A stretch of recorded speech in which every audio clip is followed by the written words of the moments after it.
Bonjour à toutes et à tous, salut Blaise. Salut Nora. Comment tu vas? Ça va bien. T'es prêt pour les terrasses? Je suis prêt. Et toi? Ouais, bah écoute, bien sûr, juste après ce nouvel épisode d'ORTF On the Road to the Future. Donc, vous aussi peut-être vous trépignez d'impatience à l'idée de profiter ce soir d'une terrasse jusqu'à 23h. Mais en attendant, vous êtes là, derrière votre écran, peut-être encore au bureau, ou selon l'expression consacrée, en distanciel, et bien entendu en jogging depuis le canapé de la maison, pour profiter de la nouvelle émission en direct d'Uzbek Erika, le média qui explore le futur. Voilà, vous êtes bien calés, vous êtes devant ORTF, On the Road to the Future, et vous avez bien raison. Alors, vous le savez évidemment, le mois dernier, Uzbek Erika sortait le nouveau numéro de son magazine. Il est là, hop, voilà, je vous le montre. Le nouveau numéro de son magazine au menu de grands dossiers. Le premier sur l'héritage des Lumières, pour lequel nous avons convoqué en couverture Montesquieu, Voltaire, rien que ça, et toute leur clique, pour une visioconférence de très haute volée, et un second dossier sur la géo-ingénierie, cet art très délicat et très controversé de la manipulation du climat. Voilà, ces deux dossiers, vous les avez peut-être déjà lus, fidèles lecteurs que vous êtes, vous les maîtrisez bien entendu sur le bout des doigts, mais peut-être n'avez-vous jamais entendu parler de ce média qui explore le futur. Alors, attention, cette fois on vous pardonne, mais vraiment que cela ne se reproduise plus. Mais peu importe, dans les minutes qui suivent, nous allons vous donner envie d'en savoir plus sur ce nouveau numéro, avec un programme plein d'invités. Et Blaise l'annonce d'une jolie surprise, on compte sur toi. Alors, cette émission, vous le savez, c'est aussi la vôtre. Alors, n'hésitez pas à participer, on compte sur vous, vous envoyez vos questions en direct durant les 2 séquences de débat prévues ce soir. Notre causerie donc sur l'héritage des Lumières et notre face-à-face sur la géo-ingénierie. Mais sans plus attendre, le seul, l'unique, je laisse la parole à Michael Hirsch, humoriste et comédien qui a pris le temps de feuilleter ce dernier numéro d'Uzbek Erika et qui vous propose son retour d'expérience. C'est Michael Hirsch et c'est sa chronique Feuilleton.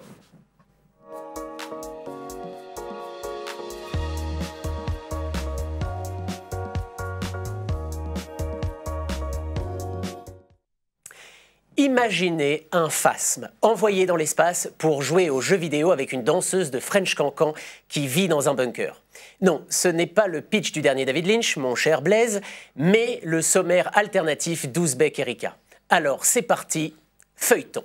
En page 115, on découvre le rêve très spatial de l'artiste Nicolas Darro d'envoyer une capsule dans l'espace habitée par des insectes bioniques équipés de caméras. Oui, chacun a occupé comme il pouvait son confinement.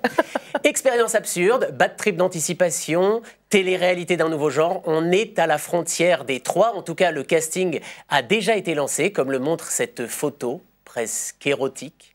Phasme fatal, cherche compagnon pour l'éternité, et puce, si affinité. En page 100, la question est posée. Le jeu vidéo peut-il ringardiser le CV? La réponse est non. Non, car le CV n'a besoin de rien ni de personne pour être ringardisé. Le CV est au recrutement ce que Michel Sardou est à la chanson, ce que Michel Drucker est au PAF, ou ce que Michel est à l'imagination. Dépassé depuis longtemps, mais increvable, nom d'un cercueil. Et pourtant, une start-up... Alors oui, quand on commence une phrase en général par « et pourtant une start-up », on pressent que ce qui suit est croustillant. Et pourtant donc, une start-up a décidé de développer des jeux vidéo de recrutement, car dans bien des cas, disent-ils, le CV n'est pas adapté. Non! Alors, en quoi pourraient consister ces entretiens d'embûche 2.0 ? Postulez à ce bullshit job en jouant à Candy Crush. Rien de tel pour mesurer votre tolérance à l'aliénation numérique. Et puis, tant qu'on y est, pour devenir déménageur, jouez à Tetris. Pour devenir artisan, jouez à Super Mario. Et pour devenir ministre de l'Intérieur, jouez à GTA. Une fois l'article lu, une question subsiste tout de même. Pendant que les candidats jouent, qui gagne? Si toi aussi, tu as comme l'impression que ce qu'il y a de plus déshumanisant dans le capitalisme est en train de tout avaler sur son passage, n'aie pas peur. Ce n'est qu'un jeu, nous sommes simplement dans une grande partie de Pac-Man. Quoi d'autre encore dans ce numéro sur les Lumières? Eh bien, parlons bunker. Lumière, bunker, lumière. Oh, ils sont filous chez Ouzbek et Erika. Et là, on vous emmène visiter le 4e sous-sol de l'intelligence. À côté de ton tonton qui s'est acheté un canif multifonction pour jouer les survivalistes, là, c'est la Ligue des champions de la névrose collapsologue. Je vous présente nos génies, Dan et sa femme, Beth. Parfois, un prénom vaut plus qu'une longue explication. Leur projet est simple, limpide, se sentir en sécurité. Contre quoi? Mais contre tout! Contre les pluies acides, les yaourts périmés, les zombies en pyjama et même les chansons de Francis Lalanne. Et pour ça, rien de tel que de s'acheter un bunker. Hein? Tiens, et si on en faisait un business? Une sorte de parc d'attractions où l'on réunit tous ces zinzins. Aussitôt dit, aussitôt fait, bienvenue au parc Hystérix. Et pour 35 000 €, offrez-vous une cave de 200 mètres carrés. Conclusion, s'emmerder comme un rat dans le Dakota coûte le même prix que d'être un rat à Paris. Le bunker est la nouvelle normalité. Je cite, « Un bunker, c'est comme un extincteur à la maison. » Eh ben non, débilos premier, vivre dans un bunker, c'est comme vivre dans l'extincteur qui est dans ta maison. Alors secoue-toi un peu la neige carbonique. Un article qui me rappelait cette phrase d'Antonine Maillet qui résonne tout particulièrement en ce moment. Rien ne ressemble plus à la mort que la peur qu'on en a. Et pour finir, un peu de vie tout de même, avec cet article génial qui décrypte l'essence du French cancan. Et on apprend qu'à l'origine, ce lever de jambes stratosphérique, que maîtrise Nora à la perfection, tout à fait, n'était pas destiné à affrioler les papis cochons de tous bords, mais plutôt une danse révolutionnaire résolument féministe, où les femmes s'émancipaient en s'exhibant, en picolant et en choquant. Bien loin donc de nos clichés. C'est ce qu'on appelle un grand écart intellectuel. Le French cancan, remis à la mode par un gang de danseuses anarchistes, est donc un art martial à la française. Et autant te dire qu'à la moindre réflexion déplacée, elles useront de leur lever de guibole comme d'un ninja couille. C'est beau, hein, quand des danseuses redonnent vie à leur art pour promouvoir une si belle et importante cause. Alors bravo, mesdames, de faire fi des cancans, dira-t-on. Et enfin, ce numéro lève le voile, quand même, sur un mystère digne des pyramides d'Égypte, du triangle des Bermudes et de la coupe de cheveux des footballeurs, à savoir, mais pourquoi le magazine s'appelle Ouzbek Erika? Alors, il paraît qu'Ouzbek Erika, c'est le nom des 2 personnages principaux des lettres persanes. Les lettres persanes, c'est bon, tout le monde a la référence. Je n'ai besoin de personne en Harley Davidson. Il a osé. Mais oui, il a osé. Non, pas du tout, évidemment. C'est un roman épistolaire de Montesquieu. Ouzbek et Erika sont des extraterrestres qui portent un regard étranger sur le monde. Ce même regard décalé que le magazine tente brillamment chaque trimestre de porter sur notre société. Enfin ça, c'est ce que vous racontez chez Ouzbek. Parce que la vérité, c'est que les 2 fondateurs se sont rencontrés sur un dance floor en Ouzbékistan et se sont roulés leur première pelle sur une chanson de Rika Zaraï. En hommage donc à leur amour, le magazine s'appelle Ouzbek Erika. Du féminisme au survivalisme, Ouzbek Erika nous prouve que du French cancan à l'American concon, il n'y a qu'une page, qu'il ne tient qu'à vous de tourner. Alors on se retrouve au prochain numéro et d'ici là, feuilleton. Merci Mickaël. Mais alors, toi, du coup, tu dirais que tu vis dans quel jeu vidéo? Je dirais que depuis hier, je vis dans Street Fighter. Ah bon? Bon, merci pour cette relecture. Et du coup, on compte sur toi pour la prochaine fois, parce que je suis assez fan. Et puis pour le French cancan, on verra tout à l'heure. Très bien, à tout à l'heure. Bon, merci beaucoup. Et tout de suite, c'est la causerie.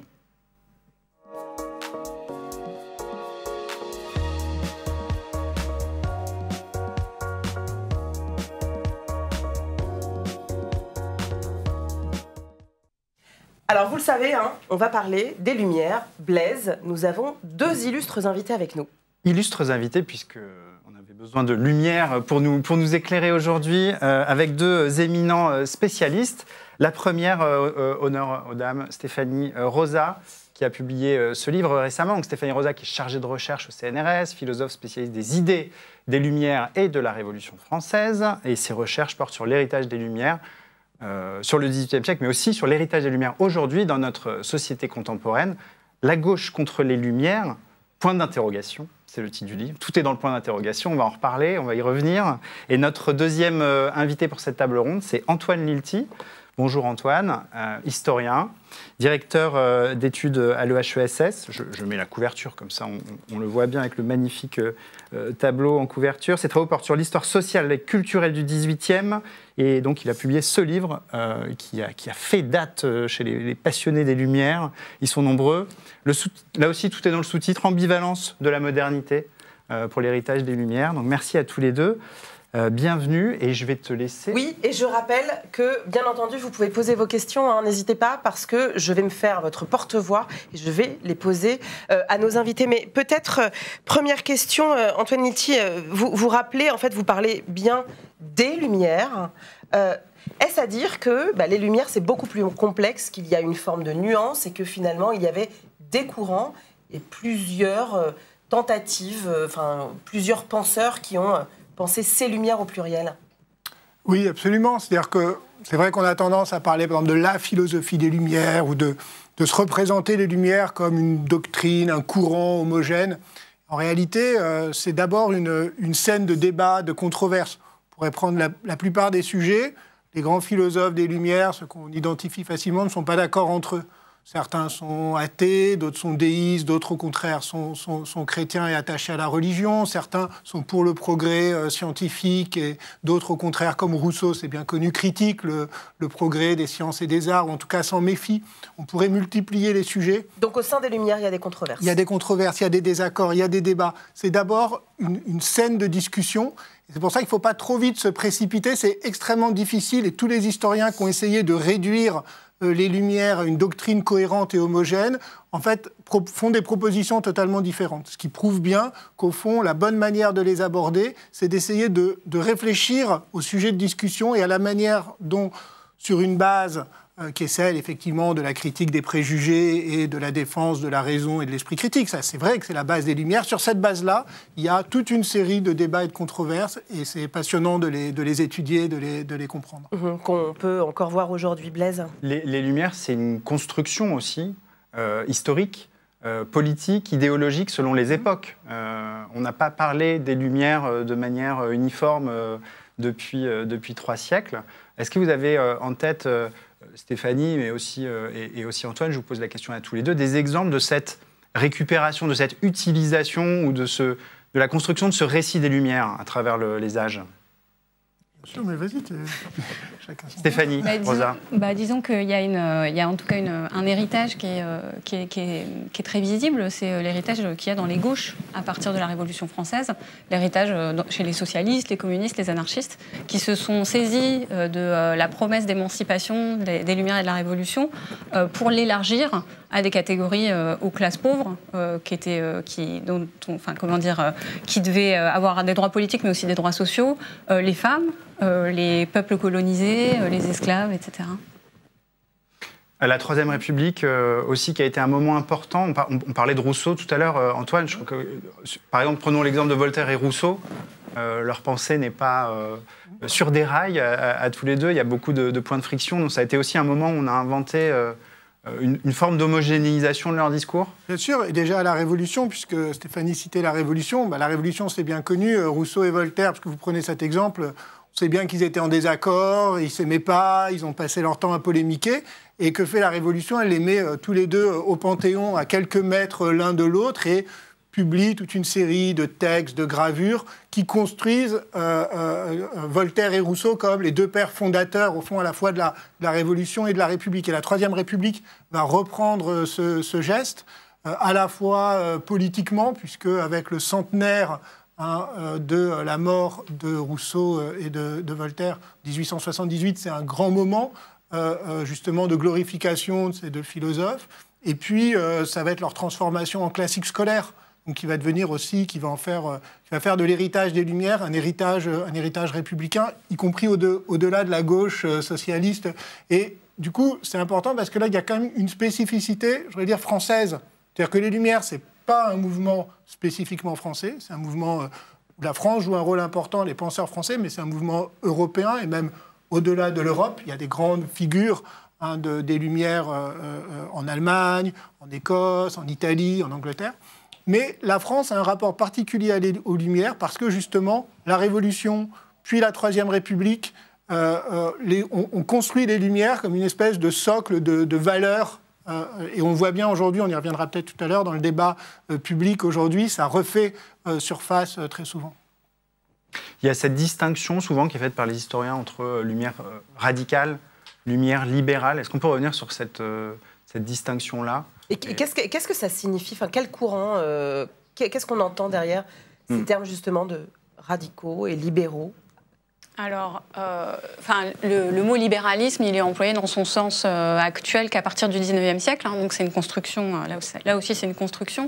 Mais il est certain que le courant libéral, au début du 19e siècle, des gens comme Benjamin Constant, par exemple, se considèrent comme des héritiers directs de la tradition des Lumières et notamment du libéralisme politique des Lumières, avec revendication d'un certain nombre de droits politiques, pas sociaux mais politiques.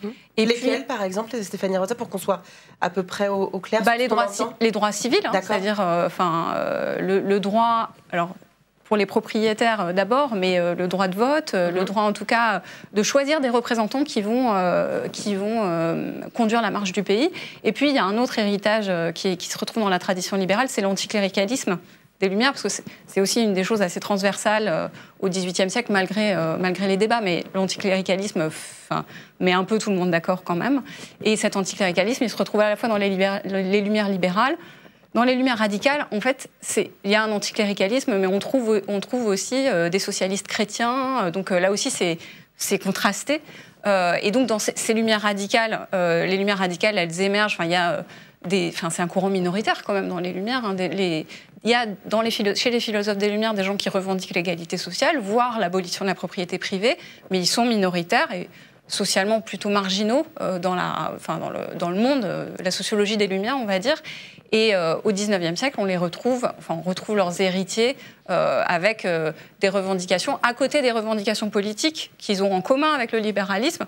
Il y a toute la dimension sociale des revendications de droits humains, etc., le droit au travail, le droit du travail, etc. Et ça court jusqu'à aujourd'hui, puisque d'une certaine manière, aujourd'hui, les macronistes sont les héritiers des Lumières libérales. Enfin, à bien des égards, on retrouve cette filiation. Et qui sont les héritiers dans ce cas-là des Lumières radicales?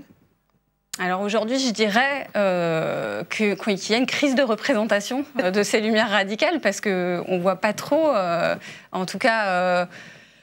Là, a priori, quelle tendance de la gauche représenterait vraiment cette filiation des Lumières radicales? Mais ça existe dans la gauche, dans le milieu de gauche, mais chez les représentants, ça me paraît plus compliqué. Antoine, si vous vouliez réagir? Oui, moi je suis un tout petit peu plus sceptique sur l'opposition comme ça, lumière libérale, lumière radicale. Ça décrit quelque chose, hein, on est d'accord, mais en même temps, le problème c'est que lorsque les historiens, par exemple, du XVIIIe siècle parlent de lumière radicale, ils ont en général une définition qui est très ancrée, notamment sur la question religieuse, métaphysique, philosophique. Et les lumières radicales, c'est des lumières qui sont fondamentalement liées au matérialisme et à l'athéisme.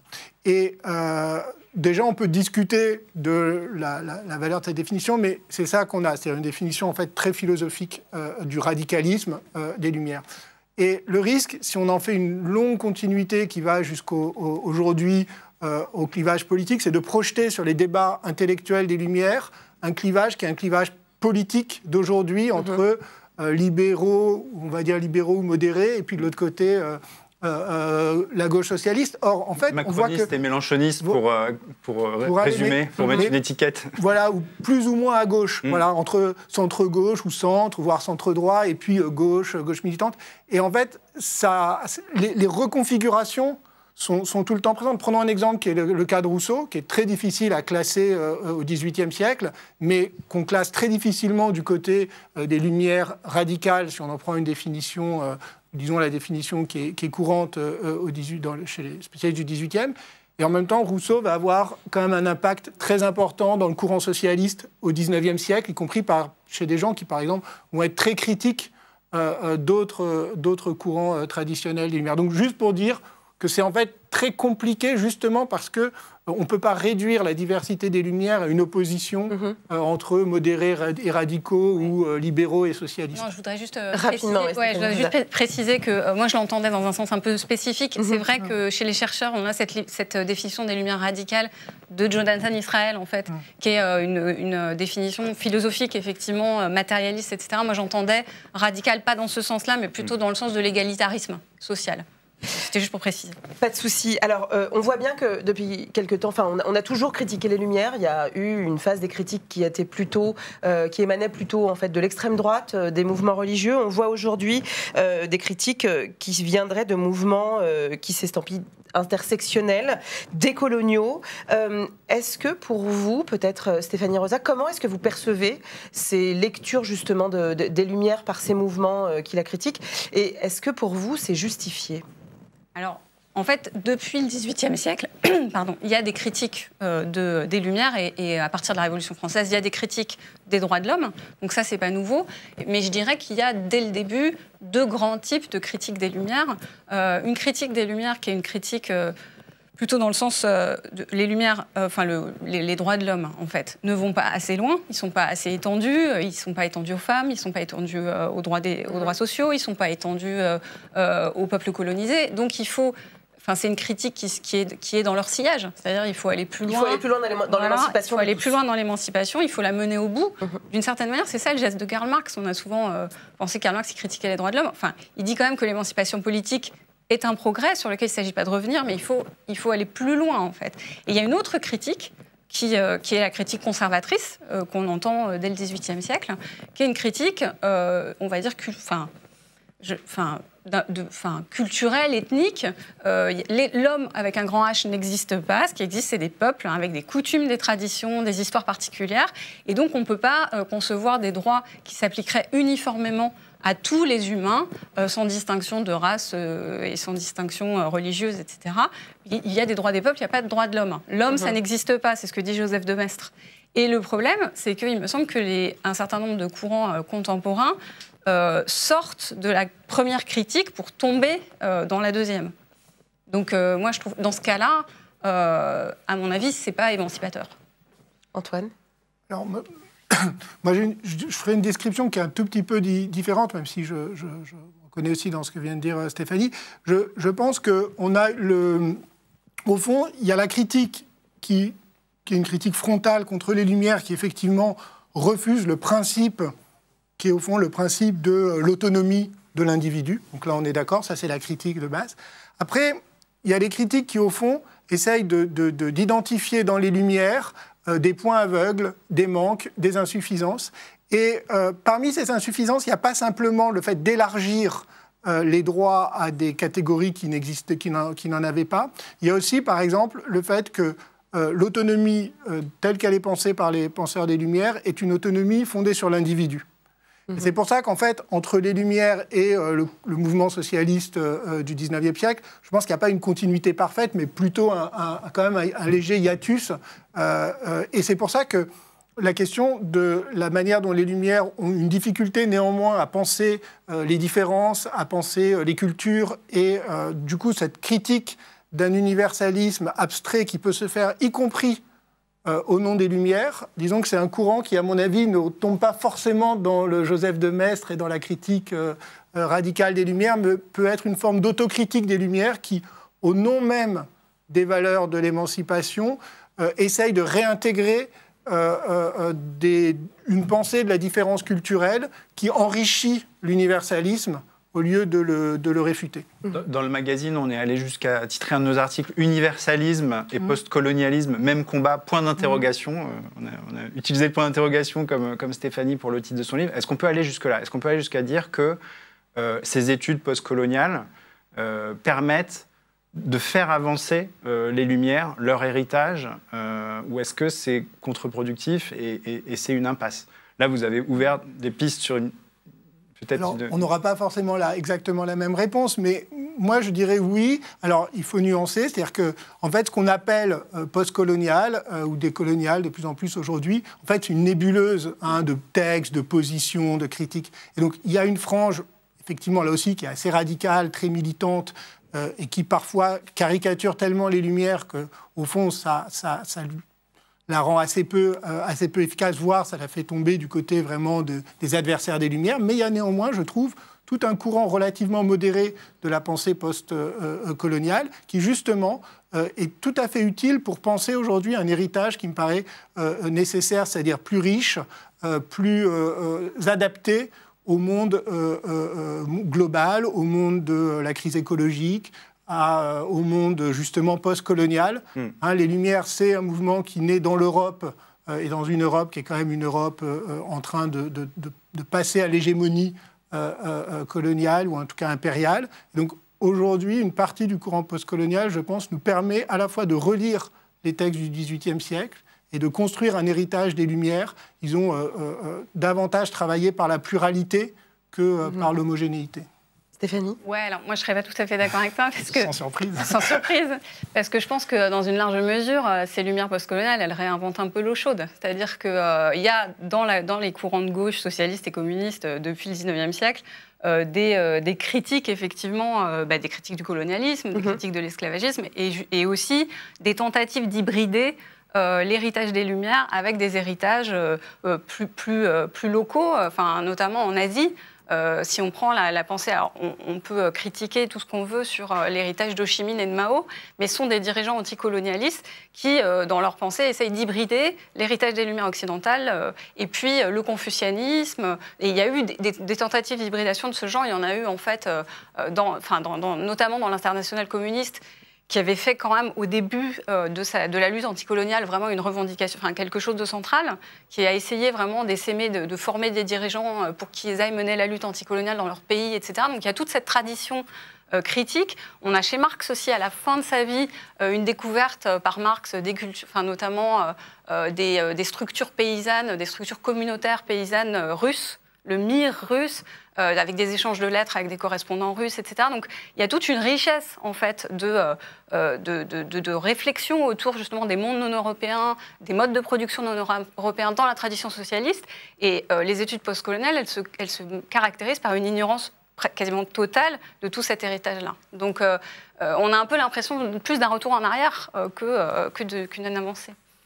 Antoine Lilti, oui. Mais moi, je pense que je suis d'accord avec ça, mais je pense que c'est un retour en arrière qui, de ce point de vue-là, est salutaire parce qu'il nous permet de retrouver des autocritiques des Lumières qui étaient parfois un peu oubliées ou qui sont oubliées chez certains des héritiers des Lumières. Et on peut même aller plus loin. Moi, je remonterai encore plus haut. Et ça qui est intéressant, c'est qu'il y a justement, au XVIIIe siècle, déjà, toute une série de textes qu'on peut lire comme des textes annonçant la critique postcoloniale. Chez Diderot, par exemple, prenons un auteur que tout le monde connaît. Chez Diderot, il y a des textes, que ce soit dans l'histoire des philosophiques des deux Indes de la Bérénale, auquel il a beaucoup contribué, ou que ce soit dans ses propres textes, comme le supplément Voyage de Bougainville, on a des textes d'une violence anticoloniale, de dénonciation du colonialisme européen. Et simplement, la critique postcoloniale, elle a quand même l'intérêt de nous faire relire ces textes. Alors, certes, ils existaient déjà, mais elle nous les fait relire, elle nous les fait redécouvrir, elle oblige à insister aussi sur ce versant-là des Lumières et pas seulement sur les Lumières comme autosatisfaction de l'héritage européen. Alors, je voudrais quand même, parce qu'on a deux questions de la part de nos spectateurs. Celle de Louis, si on pouvait me la remettre en arrière, qui posait une question sur l'anticléricalisme. Est-ce que... Non, on peut pas. Eh bien, alors, je pose celle qui est là en face de moi. Quelles sont les limites de l'héritage des Lumières pour penser la crise écologique que nous traversons ?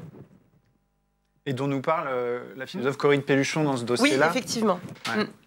Il est évident que les Lumières n'ont pas tout dit et que être pour le progrès au XVIIIe siècle, c'est pas la même chose qu'au XIXe siècle, c'est pas la même chose que maintenant. Donc je pense que évidemment, moi c'est une des choses qui me préoccupe, qui va me préoccuper dans les années à venir, c'est un peu de repenser la notion de progrès dans les conditions actuelles. Je pense que l'héritage des Lumières doit être encore une fois pris comme un héritage et pas plus, c'est-à-dire qu'on ne peut pas lui demander des choses qu'il ne peut pas donner.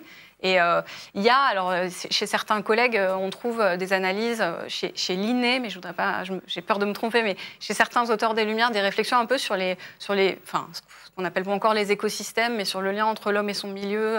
Je pense qu'on peut trouver des choses, mais il y a encore des tas d'autres choses qui restent à inventer, je pense. Il y avait donc, et je la fais de mémoire, celle de Louis qui nous demandait tout à l'heure, est-ce que donc l'anticléricalisme l'anticléricalisme des Lumières, est-ce que c'est quelque chose qu'on peut mettre en miroir avec les débats qu'on a aujourd'hui sur la laïcité ? Oui, bien sûr, on peut les mettre en miroir. Mais là aussi, il faut éviter de totalement basculer les Lumières sur l'anticléricalisme. Les Lumières comme autonomie de l'esprit critique et de la raison par rapport aux dogmes religieux, ça c'est une base absolue. Néanmoins, les Lumières ne se réduisent pas à l'anticléricalisme, ni les Lumières françaises, et encore moins les Lumières européennes. Et donc, il y a aussi, il faut bien dire, une instrumentalisation de l'héritage des Lumières aujourd'hui dans des visées de stigmatisation, notamment de l'islam en France. Et donc c'est pour ça qu'il y a une diversité quand même de cet héritage des Lumières. Il y a des gens qui se réclament aujourd'hui des Lumières, alors même qu'ils appartiennent à des traditions politiques, y compris venant de l'extrême droite, et qui vont instrumentaliser les Lumières. Ou aujourd'hui des conceptions ultra-scientistes des Lumières, par exemple, qui là aussi vont jouer l'anticléricalisme des Lumières, mais dans une version qui est au fond très peu émancipatrice. Stéphanie, vous vouliez répondre ? Je suis d'accord sur l'instrumentalisation. Néanmoins, c'est la Révolution française qui accouche en 1795 du décret sur la liberté des cultes, qui est une loi laïque beaucoup plus raide que celle de 1905, puisqu'il est interdit, d'après le décret sur la liberté du culte de 1995, il est interdit pour un curé de se promener en soutane dans la rue, donc interdiction absolue des signes religieux dans la rue. Il est même interdit d'afficher la messe sur les murs, d'indiquer que la messe a lieu dans tel endroit. Donc il y a vraiment une invisibilisation, comme on dit aujourd'hui, du religieux dans l'espace public, qui est un produit de la Révolution française. Donc il y a un lien quand même. Je suis d'accord qu'aujourd'hui on a des instrumentalisations tous azimuts et qu'il faut être prudent, mais néanmoins, le lien entre Révolution française et laïcité n'est pas un lien artificiel, il est réel. Mais néanmoins, on peut préciser comme la Révolution française, c'est pas les Lumières. C'est-à-dire qu'il y a un lien fort, mais c'est pas la même chose. Et il y a la plupart il y a vraiment un écart entre la Révolution et les Lumières. La Révolution, par exemple, l'anticléricalisme révolutionnaire aurait sans doute pas fait l'unanimité des penseurs du XVIIIe siècle. Donc, il faut faire attention aussi de ne pas faire un seul bloc des Lumières et de la Révolution, il me semble. Blaise. Il y a un autre point de critique aujourd'hui des Lumières. On a évoqué celui de l'extrême droite, qui est toujours là. On a évoqué celui de la gauche identitaire. Il y a aussi celui des anti-sciences, celui d'un complotisme qu'on peut qualifier de porté par des ennemis de la raison, et qui s'attaque frontalement, d'une certaine manière, à l'esprit critique tel que le définissaient et le revendiquaient les Lumières. On parle moins de ce point peut-être critique, alors qu'il est peut-être le plus dangereux, le plus inquiétant aujourd'hui. Qu'est-ce que vous en pensez de cette famille d'ennemis autoproclamés C'est pour ça que j'hésitais à citer un représentant aujourd'hui de la gauche qui correspond à l'héritage des Lumières, parce que même à gauche, là, on entend des propos complotistes. Je trouve ça très préoccupant, en effet. Et oui, on est dans une situation où il y a une crise du rationalisme. Et cette crise du rationalisme, le débat, y compris à gauche, ce qui paraît, par rapport aux 2 siècles qu'on avait traversés avec une gauche, au contraire, les grands partis de gauche étaient vraiment les héritiers même d'un progressisme un peu mécanique, un peu critiquable, lui aussi. Mais c'est vrai que là, par rapport à ça, la situation est préoccupante. Ouais. Mais ce qui est très intéressant, c'est que au fond, le cœur des Lumières, j'ai dit, mais c'est effectivement l'idée de la capacité de chaque individu de se forger une opinion par lui-même, grâce à sa raison, grâce à son esprit critique. Donc, c'est la rationalité, on est d'accord. Mais déjà au XVIIIe siècle, la plupart des auteurs des Lumières ont bien conscience que ça implique une organisation de l'espace public. Parce que l'espace public laissé à lui-même, si on laisse simplement les journaux s'imprimer, les gens dire ce qu'ils veulent, eh bien, ça crée de la crédulité, ça crée de la circulation des fausses nouvelles. Tous ces débats qu'on a, il est posé exactement dans ces termes au XVIIIe siècle. Ce qui fait d'ailleurs qu'un certain nombre des auteurs les plus rationalistes de la fin du siècle, comme Condorcet, disent il faut une conjuration d'hommes éclairés parce que le public ne réussira jamais, au fond, à être véritablement éclairé. Et donc, ces débats qu'on a aujourd'hui montrent bien qu'au fond, c'est pas si simple que ça. Il suffit pas de dire c'est la raison qui va l'emporter contre l'irrationalisme, le complotisme. C'est des questions sociales d'organisation de l'espace public, de circulation de l'information, d'organisation du débat, de respect des adversaires, sans lesquels, au fond, on n'a aucune certitude que les gens, même éduqués, même avec l'esprit critique, vont aller du côté de la rationalité. Et justement, et ce sera ma dernière question, et je vous demanderai malheureusement de répondre assez vite, mais est-ce qu'on enseigne assez bien les Lumières? On voit bien que ce n'est pas un bloc monolithique, vous nous l'avez démontré. Comment faudrait-il peut-être remettre ces Lumières dans tout leur courant, dans toute leur complexité, au cœur du débat? Antoine? Il y a une spécificité des Lumières, c'est qu'en fait, on les étudie... Alors, bon, Stéphanie, qui est philosophe, dira ce qu'on pense, mais on ne les étudie pas d'un point de vue philosophique, en fait. Je crois très peu en philosophie. Dans les cours de philo, on passe de Descartes à Kant. Et on les étudie, en fait, alors un peu en histoire, mais alors là, c'est vraiment justement... pensé comme une sorte d'annonce de la Révolution, et puis en fait surtout en littérature. Donc en fait on a une approche très littéraire. Avec les lettres persanes de Montesquieu, ou bien entendu Candide de Voltaire. Sans lesquelles nous ne serions pas ici. Évidemment. C'est ça. Sans Ouzbek, Erika, on ne serait pas là. Mais en même temps, d'une certaine manière, c'est aussi une chance, parce que l'avantage, c'est que beaucoup de textes des Lumières sont extrêmement accessibles. Et donc ça, c'est une chance pour des lycéens. Il y a plein de courants philosophiques, c'est quand même très difficile d'enseigner. Avec Candide, qui est quand même qu'un lycéen peut lire et comprendre, il y a plein de façons de le faire, mais simplement, il faut décaper un peu, sortir du côté classique poussiéreux.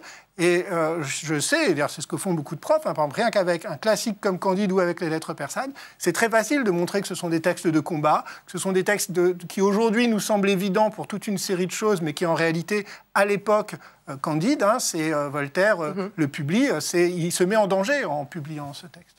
Oui, alors, moi, je pense que c'est hyper important, effectivement, y compris en philosophie, de revenir sur l'héritage des Lumières. Mais justement, c'est là où peut-être on a une petite nuance.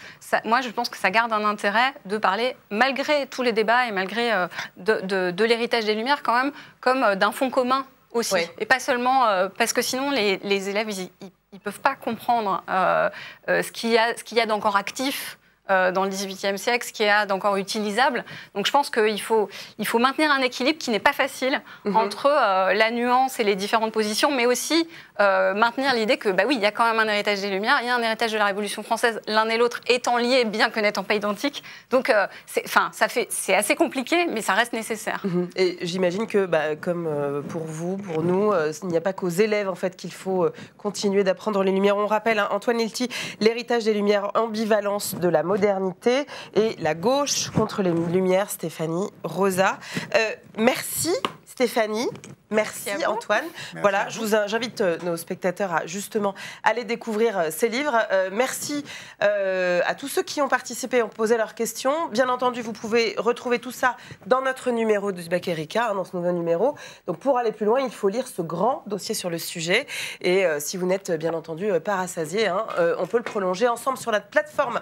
Vous la connaissez certainement, la plateforme L'Outil SOS qui vous permet de mobiliser la communauté des lecteurs d'Ouzbek Erika sur le sujet de votre choix. Merci encore à tous les deux du temps que vous nous avez donné. Et tout de suite, c'est Arte Futura.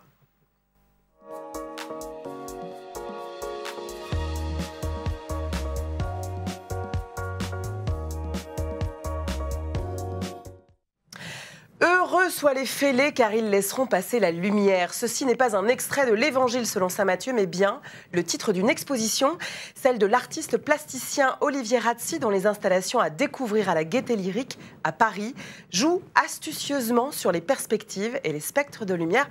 On l'a rencontré pour qu'il nous en dise plus sur sa démarche. Reportage.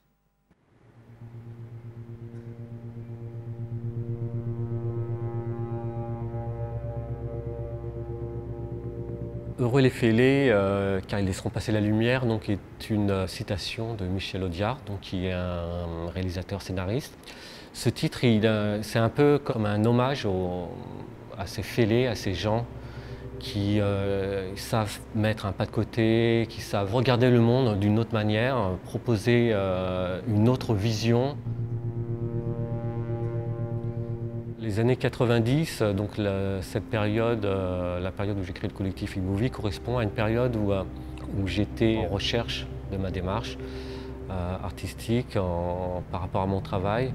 C'était une période d'expérimentation et aussi une période d'apprentissage des outils numériques. Le mapping m'a permis de pouvoir intervenir directement sur l'espace en projetant de la lumière sur des volumes et de pouvoir créer directement un dialogue autour de l'espace en prenant possession du volume. Dans le mapping, il y a une contrainte qui existe, qui est lorsqu'on veut donner l'illusion que des volumes sont en mouvement ou se déplacent, on utilise donc les règles de l'anamorphose, de la perspective. Et dans le mapping, c'est une contrainte parce qu'il faut être placé à un endroit bien défini pour pouvoir jouir du spectacle ou des intentions qui est de créer ces volumes. Et cette contrainte est venue au centre en fait, de mon processus créatif. J'ai détourné cette technique pour l'utiliser en tant que processus de déconstruction dans le but de créer un dialogue entre l'espace et le spectateur. J'ai toujours considéré le numérique comme un outil qui, par son horizontalité, me permet donc de concevoir, de tester, donc de créer, de prendre tout un type de décision avant de pouvoir passer à la phase finale de production. C'est ça aussi qu'on a essayé de mettre en place dans cette exposition, c'est que le spectateur pénètre l'espace et ressent des choses qui lui sont forcément personnelles. Et c'est un peu aussi la démarche, qui est très importante, de placer le spectateur au centre des œuvres. Dans Negative Space, le spectateur est baigné dans une obscurité totale et aussi dans un brouillard où la lumière est en mouvement perpétuel. Dans Negative Space, l'idée était de créer une architecture en mouvement qui passerait du négatif au positif et qui serait fugitif.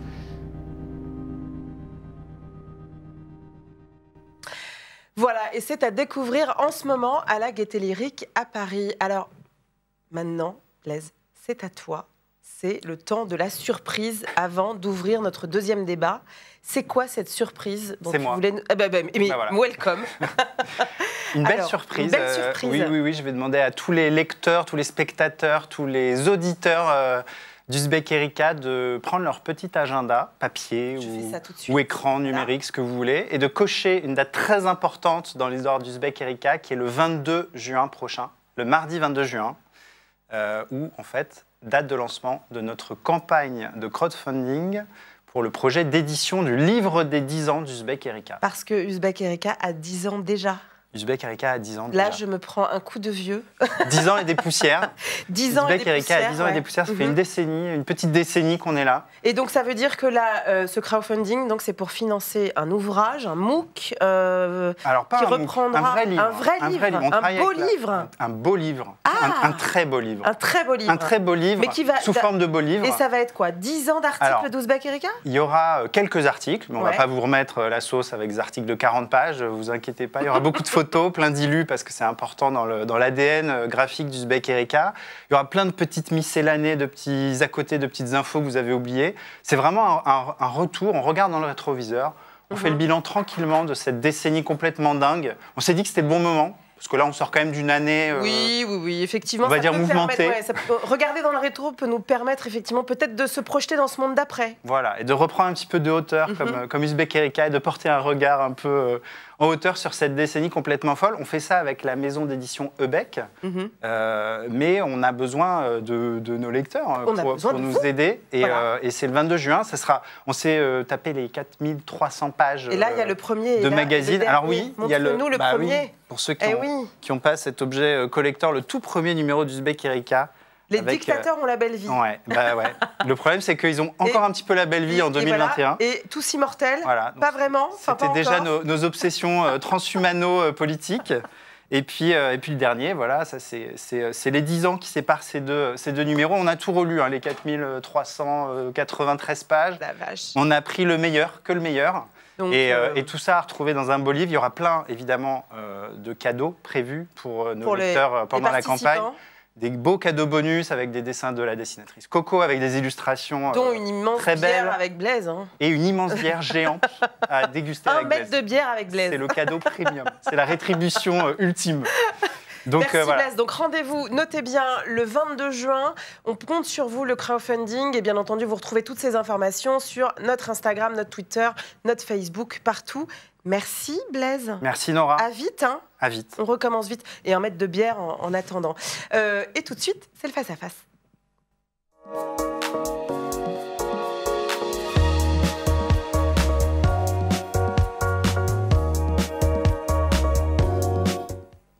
Alors, vous l'avez entendu dans la première partie de cette émission, on a parlé des lumières, mais qui dit lumière dit soleil dit climat dit géo-ingénierie. Évidemment. Faut-il manipuler le climat à l'heure où celui-ci se dérègle comme jamais? On en discute dans le cadre de notre face-à-face avec Pierre Gilbert, chercheur à l'Institut Rousseau, spécialiste de prospective climatique, qui ne porte pas vraiment la géo-ingénierie dans son cœur et il va nous expliquer pourquoi et qui lui préfère ce qu'il appelle le géomimétisme. D'ailleurs, son livre publié en septembre dernier au Petit Matin s'appelle Géomimétisme, réguler le changement climatique grâce à la nature. Pierre, comment ça va ? Eh ben, ça va très bien, Nora. Ça va très bien. Bon, alors, on a parlé de géomimétisme, de géo-ingénierie, on parle d'ingénierie globale, Franchement, moi, béotienne, est-ce que vous pouvez m'expliquer la géo-ingénierie, qu'est-ce que c'est? Très simplement, la géo-ingénierie, c'est l'idée qu'on va modifier le climat volontairement grâce à de la technologie, à échelle globale. Ouais. Donc concrètement, on peut modifier le cycle des pluies, par exemple, en faisant éclater des nuages. On va ensemencer des nuages avec des microparticules, il va pleuvoir. D'accord. On peut aussi faire rebondir les rayons du soleil sur des microparticules qu'on envoie dans la haute atmosphère pour faire des mini-miroirs. Et donc baisser la température de la Terre grâce à ça. Ça veut dire que la possibilité qu'on a tous en ce moment de réfléchir à comment on fait pour ne pas dépasser les 2 degrés, la technologie permet ça? C'est beaucoup plus compliqué que ça. Il y a aussi une géo-ingénierie qui s'intéresse à absorber du CO2 atmosphérique grâce à d'énormes aspirateurs, d'énormes machines, enfin bref. Donc on a tout un panel de technologies qui nous est proposé par ces partisans de la géo-ingénierie et qui disent justement que en fait, l'emballement climatique, il est vraiment brutal, ce qui est une réalité, et que la technologie va potentiellement pouvoir nous sauver. La réalité est beaucoup plus compliquée, mais je pense qu'on va en parler. Alors, est-ce qu'il y a des exemples aujourd'hui? Vous avez évoqué à l'instant la possibilité de faire pleuvoir, d'avoir des effets miroirs avec les rayons du soleil. Donc, il y a aujourd'hui des expérimentations de géo-ingénierie, c'est-à-dire qu'il y a des endroits dans le monde où on manipule clairement le climat? On manipule le climat depuis assez longtemps. Hein. Depuis la guerre du Vietnam, par exemple, les Américains faisaient déjà pleuvoir, notamment pour inonder la piste Ho Chi Minh, pour inonder la logistique du Viet Cong. Et l'armée a toujours eu un temps d'avance sur ces technologies-là. Maintenant, la Chine annonce que d'ici 5 ans, elle sera capable de faire pleuvoir sur la moitié de son territoire, une surface grande comme 10 fois la France, avec tout un tas d'impacts sur en fait, les pluies qui tombent dans les glaciers de l'Himalaya et donc qui approvisionnent tous les fleuves qui nourrissent l'Asie. On a aussi des Américains du côté d'Harvard qui ont lancé le projet SCOPEX, qui consiste à diffuser dans l'atmosphère des microparticules de calcium, en gros, pour faire rebondir les rayons du soleil. Mais tout ça, on est assez balbutiement. Ouais.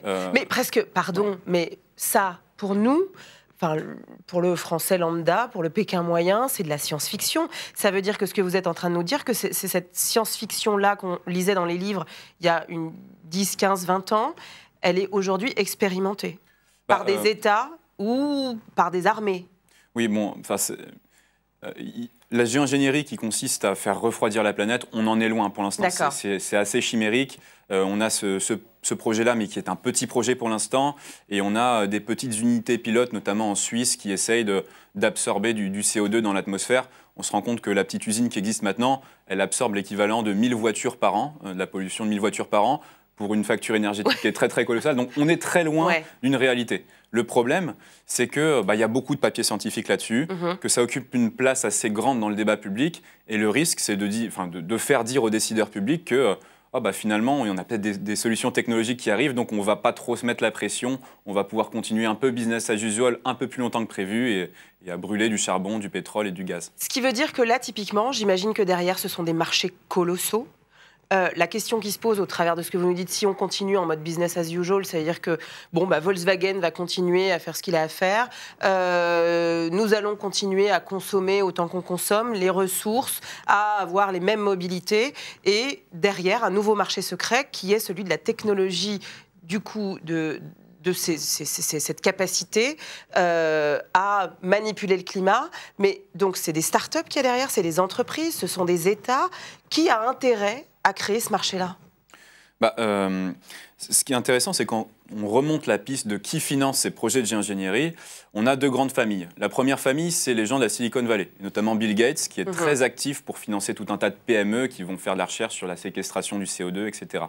Donc là, on a des gens qui sont dans un trip, entre guillemets, assez démiurgique, c'est-à-dire on se prend un peu pour Dieu. On va offrir à l'humanité le moyen de réguler son climat par des technologies qu'on offre.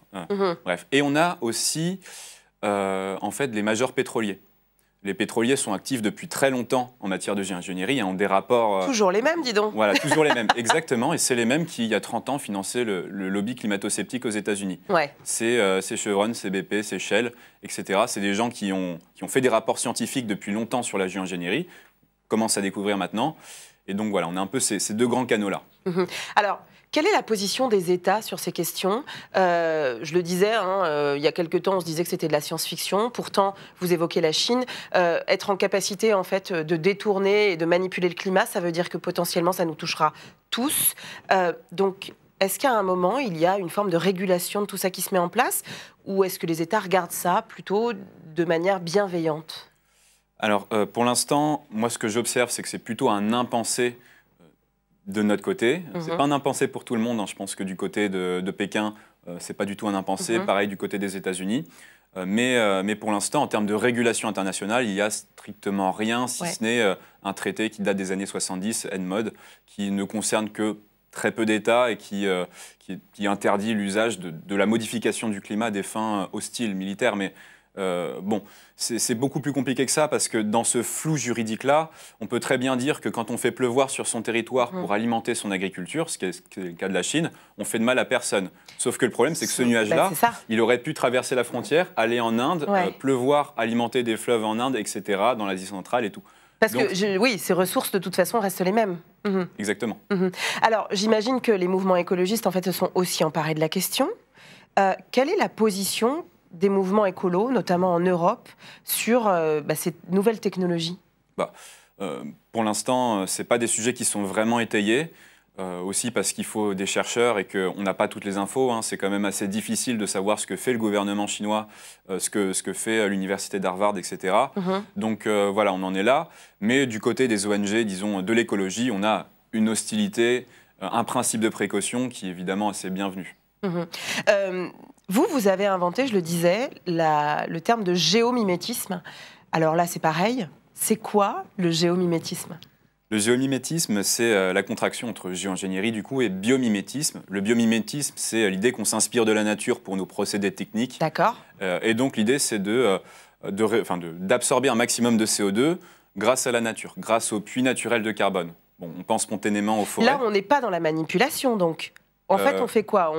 On copie ce que fait la nature? Alors, on copie ce que fait la nature et on donne un petit coup de pouce à la nature. D'accord. C'est-à-dire qu'on va, par exemple, reforester à grande échelle. Okay. Mais on va faire ça bien. On ne va pas faire ça en monoculture d'arbres, qui sont des déserts biologiques. On va s'inspirer de la nature, donc on va mélanger des essences d'arbres différentes et donc, en fait, s'appuyer sur la biodiversité pour transformer ce CO2 en matière organique, en bois, puis en forme stable du carbone qui ne va pas repartir dans l'atmosphère. Il y a les forêts, il y a les sols agricoles. Si on pratique l'agroécologie à très grande échelle, c'est 10% des émissions de l'humanité chaque année qu'on peut réabsorber dans les sols. Si on protège les zones humides, qu'on remet en eau des zones humides, pareil, c'est extrêmement puissant en termes de puits de carbone. Si on protège la faune aquatique marine, pareil, parce que, je vous passe les détails, mais on a du plancton qui se déploie, qui est mangé par toute la chaîne alimentaire. Et une partie de cette vie qui tombe sur le plancher océanique et qui se transforme en forme stable du carbone, des hydrates de méthane, des sédiments, et donc qui ne repart pas dans l'atmosphère. Donc voilà, on a intérêt à protéger la biodiversité. Mais donc dans ce géomimétisme, finalement, Pierre, ce que vous êtes en train de nous dire, c'est qu'il faut laisser faire la nature. Absolument. Il faut, la nature, c'est ce qu'il y a de plus efficace sur Terre. Ouais. C'est 3,8 milliards d'années de R&D. La règle d'or de l'évolution dans la nature, la sélection naturelle, c'est je suis le plus efficace possible pour un minimum d'énergie dépensée. C'est exactement ce dont on a besoin. Et donc, une plante, oui, elle est extrêmement efficace pour transformer des rayons du soleil et du CO2 en matière organique et donc prélever ça de l'atmosphère. Mais alors, du coup, quelle est la différence entre laisser faire la nature et votre concept de géomimétisme? La nature, c'est un modèle, c'est un laboratoire. Une fois qu'on comprend bien les interactions entre les espèces et comment le cycle du carbone fonctionne, l'idée, c'est de à la fois les protéger, c'est plus naturel, mais aussi de les reproduire. C'est-à-dire, voilà, on va remettre en eau des zones humides, on va empêcher la fonte du permafrost en réintroduisant des grands troupeaux d'herbivores qui vont relever la neige, enfin exposer le sol au vent glacial en hiver pour que l'été, le permafrost soit un peu plus froid et tienne. Bref, donc en fait, non, il y a des vraies politiques publiques derrière. D'accord. En gros, c'est comment pousser ce que la nature sait faire elle-même. En gros, c'est comment accélérer les choses. Là, clairement, là-dedans, ça veut dire qu'il y a aussi toute la question d'une forme de croissance qui se pose derrière. Est-ce que c'est possible, si on continue, nous, collectivement, à consommer comme on consomme, de mettre en place ce que vous appelez de vos voeux, ce géomimétisme? Alors non, la définition d'une économie qui est durable, c'est une économie qui s'appuie sur le surplus que produit la nature, sur le surplus que produisent les cycles naturels qui sont équilibrés. Donc là, le truc, c'est qu'on biaise un peu le jeu en pompant des ressources fossiles qui ne sont pas dans les cycles naturels, le carbone, le gaz, le charbon, et qu'on libère ça dans l'atmosphère et qu'on utilise cette profusion énergétique-là pour transformer notre monde et produire des objets dont on n'a pas forcément toujours besoin. Donc non, la transition géomimétique ou écologique, c'est l'idée de la croissance sur les énergies renouvelables, sur les puits naturels de carbone, voilà, et la décroissance sur des biens de consommation qui ont une empreinte carbone élevée. Voilà, Alors, cette idée, ce concept de géomimétisme que vous portez, j'imagine qu'il en est assez balbutiement, justement, en termes de politique publique.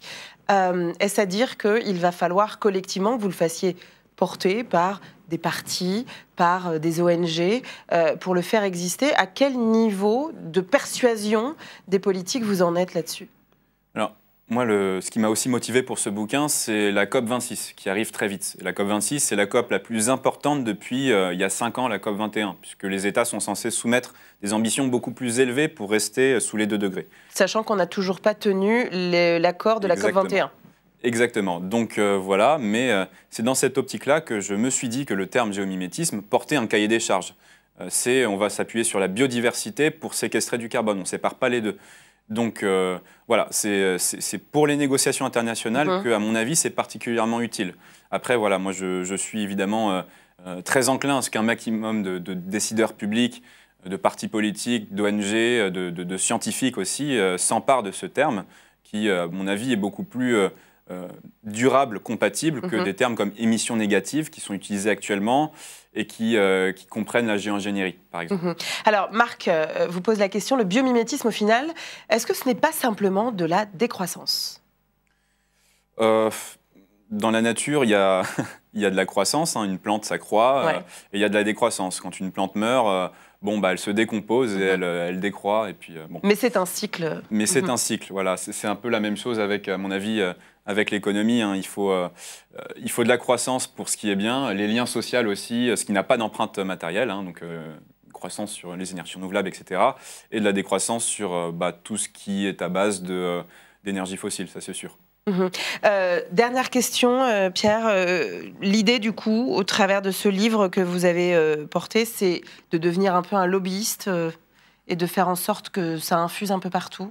Je pense que quand on s'engage dans le débat public, on est toujours lobbyiste. La question, c'est de savoir pourquoi. Donc oui, mon objectif, c'est, comme beaucoup de gens, c'est de faire une transition. Ouais, c'est l'idée de dire qu'on va pouvoir vivre dans une planète qui ne soit pas une planète étuve. Et moi, j'aimerais bien avoir des enfants un jour. Voilà, c'est tout ça. Donc oui, moi, je vais me battre avec mes petits bras, avec cet outil que je propose. Et puis, je serai rejoint dans la lutte par beaucoup de gens qui ont aussi leurs idées, qui ont... Voilà. On n'a pas le choix, de toute façon. Non, c'est clair. Cette transition, on l'attend tous. Merci beaucoup, Pierre. Merci, donc, je rappelle, je retrouve mes fiches. Votre livre, c'est du direct, pardon, je suis désolée.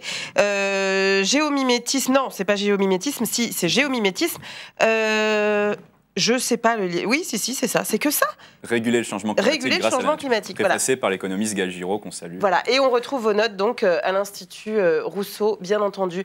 Voilà. Merci encore beaucoup. Voilà. C'est sur cette note d'espoir que s'achève la 2e édition d'ORTF. On espère que vous avez passé un bon moment, aussi bon que nous, et que vous avez bien entendu appris plein de choses. On compte sur vous pour diffuser largement cette émission, bien au-delà de vos murs Facebook, Instagram, Twitter, bien au-delà de 2021. On vous donne rendez-vous rendez-vous le 22 et vous le savez, un grand merci à tous nos invités, à la production qui a magnifiquement orchestré ce rendez-vous. On vous donne du coup rendez-vous très bientôt pour une nouvelle émission On the Road to the Future. En attendant, c'est sur le site d'Ouzbek Ereka que ça se passe pour donc la campagne de crowdfunding, je vous le disais, pour les 10 ans d'Ouzbek et ce magnifique livre qu'on attend. On vous libère, profitez bien des terrasses, à très vite dans le futur. On vous embrasse, prenez soin de vous.